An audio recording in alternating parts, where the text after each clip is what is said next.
এমনিতেই চারদিকে যা কিছু চলছে তার উপরে মন মেজাজ তো কিচ্ছু ভালো নেই। তার উপর যেহেতু রাখি আছে আজকে, তাই মাকে বলেছিলাম কিছু চকোলেটস আনতে আর আমি এখন ছাদে এসে ফুল তুলে নিয়েছি। সবার ১ম এই পড়াবো হচ্ছে গপলু সোনাকে, তাই আমি প্লেটের মধ্যে সব ফুল থেকে শুরু করে রাখি, চকলেট সবকিছু একে, একে সাজিয়ে নিয়েছি। দাদা যেহেতু আজকে বাড়িতে ছিল না, তাই সবার ১ম এ গপলুকেই রাখি পরিয়েছি। আচ্ছা তোমরা রাখির দিনকে সবার ১ম এ কাকে রাখি পরালে? অবশ্যই কিন্তু কমেন্টস এ জানিও। গপলুকে সবার ১ম এ রাখিটা পরিয়ে নেওয়ার পর এখানে আমি ওকে গিফট দিলাম। সবাইকার জন্যই একটা করে ক্যাডবেরি নিয়ে এসেছি। আর সেরকম কিছু অ্যারেঞ্জমেন্ট করিনি। তারপর পাশের বাড়ির দুটো ছোট ভাই-বোনকে ডেকে নিলাম। ওদেরকেও রাখি পরাবো বলে। রাখি মানে হচ্ছে একটা বন্ধন এবং রক্ষা কবচ। তাই এটা ভাই-বোন উভয়কেই পরানো উচিত।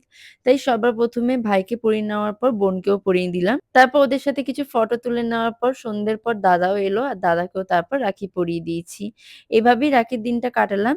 আর তোমরা রাখিতে কি, কি গিফট পেলে অবশ্যই কিন্তু